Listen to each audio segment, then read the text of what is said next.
दोस्तों लगभग 139 साल पहले साल था 1884 और आज आधुनिकता की दौड़ का हिस्सा बना हमारा देश उन दिनों हैजा और मलेरिया जैसी बीमारियों से उतना ही परेशान थे जितना हम लोग आज कोरोना से थे। दोस्तों ये बीमारियां उन दिनों ऐसी थी जिनका इलाज जल्दी संभव नहीं था, लेकिन इसी दौर में एक आयुर्वेदिक डॉक्टर हुए जो एक वैद्य के रूप में अपने छोटे से क्लिनिक में लोगों का आयुर्वेदिक इलाज करने से अपने करियर की शुरुआत की। उन्होंने आयुर्वेद की मदद से हैजा और मलेरिया में कारागार साबित होने वाली दवाइयां भी बनाई, जो साइकिल से घर घर जाकर दवाइयों को पहुंचाया। और उन्होंने दूर दराज के गांव और कस्बों में रोगियों तक दवा पहुंचाने के तरीके के बारे में सोचा। उन्होंने लोगों को मेल ऑर्डर के जरिए दवा भेजना शुरू किया। यह आइडिया एकदम से काम कर गया, जिससे लोग ठीक होने में अहम भूमिका भी निभाए। दोस्तों हम बात कर रहे हैं डाबर कंपनी के संस्थापक डॉक्टर एस.के. बर्मन के बारे में। उन्होंने साल 1884 में आयुर्वेद हेल्थ केयर प्रोडक्ट बनाने की शुरुआत की। दरअसल उनकी ये शुरुआती ही डाबर जैसी हेल्थ केयर बिजनेस की नींव थी। तो आइए चलते हैं डाबर के शुरुआती दिनों में।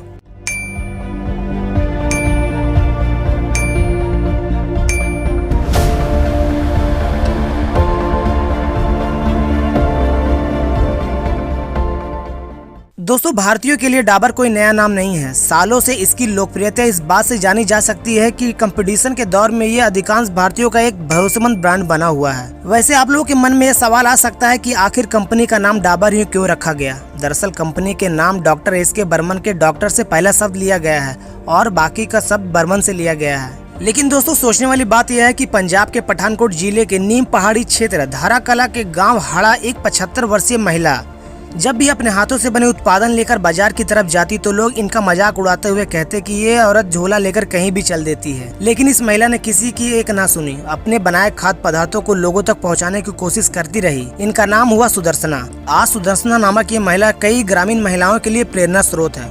सुदर्शना को राष्ट्रीय स्तर पर महिला किसान अवार्ड के लिए चुना गया था तथा प्रधानमंत्री नरेंद्र मोदी द्वारा सम्मानित भी हुई है। दोस्तों फिर आप सोच रहे होंगे कि डाबर की कामयाबी की कहानी से सुदर्शना की क्या भूमिका है, तो जान लीजिए कि सुदर्शना जैसी महिलाओं से ही डाबर है और डाबर ही वो कंपनी है जिसने इन जैसी महिलाओं को राष्ट्रीय स्तर पर पहचान दिलाई। सुदर्शना सेल्फ हेल्प ग्रुप बनाकर अपने बगीचों के आम, आंवले और बांस से बने उत्पादन ऑनलाइन बेचने व लाखों रुपए की कमाई करके महिला शक्तिकरण की मिसाल बन गई है। और उनकी सफलता से विश्व विख्यात कंपनी डाबर ने उनकी मदद की। आज वे डाबर की थोक सप्लायर भी है। उन्हीं के ग्रुप से आंवला और अन्य सामान डाबर को सप्लाई दिया जाता है। ऐसे बहुत से जरूरतमंद लोग हैं जिनको आगे बढ़ने में डाबर ने अपनी अहम भूमिका निभाई है।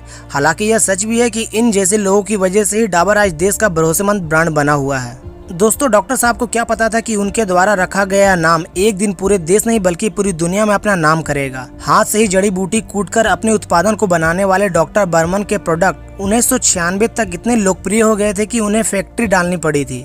दोस्तों डाबर धीरे धीरे सफलता की ऊंचाइयां छूने की तरफ बढ़ रहा था, लेकिन उन्हीं दिनों 1907 में डॉक्टर एस.के. बर्मन को अपनी अगली पीढ़ी के हाथों में सौंपकर हमेशा के लिए दुनिया से चल बसे।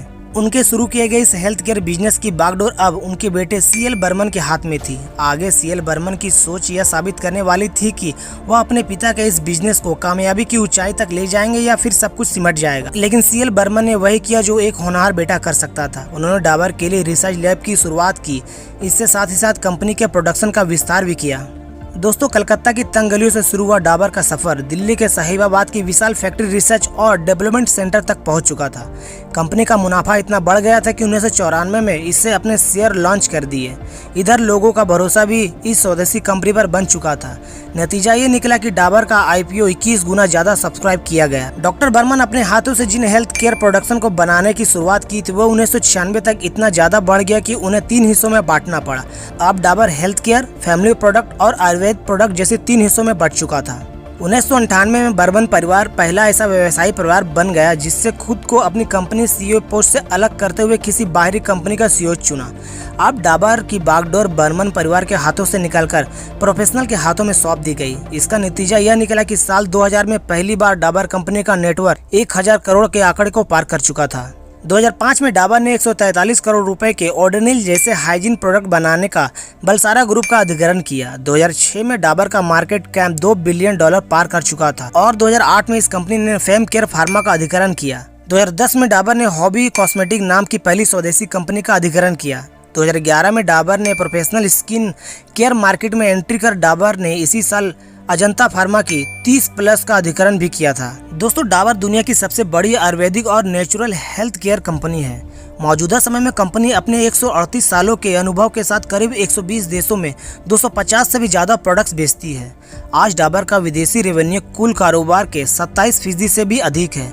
इसी वजह से दुनिया के कई लोग डाबर को गार्जियन ऑफ द आयुर्वेदिक भी कहते हैं। फिलहाल डाबर फेमिनिन हाइजीन मार्केट में कदम रखने की वजह से चर्चा में है। डाबर अब अपने अन्य प्रोडक्ट के साथ सैनिटरी पैड्स भी बनाएगी जो उनके फेम ब्रांड के तहत बेचे जाएंगे। और दोस्तों, डॉक्टर एस.के. बर्मन द्वारा छोटे से क्लिनिक से शुरू हुआ डाबर का सफर कामयाबी की उन बुलंदियों तक पहुंच चुका है जहां बर्मन परिवार की टोटल नेटवर्थ 11.8 बिलियन डॉलर हो गई और इस कंपनी को डॉक्टर सी.के. बर्मन की 5वीं पीढ़ी चला रही है। दोस्तों, डॉक्टर एस.के. बर्मन के बारे में आप लोगों की जानकारी पहले से थी तो कमेंट सेक्शन में जरूर बताएं। और वीडियो कैसे लगा? वीडियो अच्छा लगा तो वीडियो को लाइक करें, ज़्यादा से ज़्यादा अपने दोस्तों और परिवारों को शेयर करें ताकि मैं आप लोगों के लिए ऐसी वीडियो ला सकूँ। और ऐसी इन्फॉर्मेटिव वीडियो के लिए चैनल को जरूर सब्सक्राइब करें। मिलते हैं अगले वीडियो में, तब तक के लिए जय हिंद, वंदे मातरम।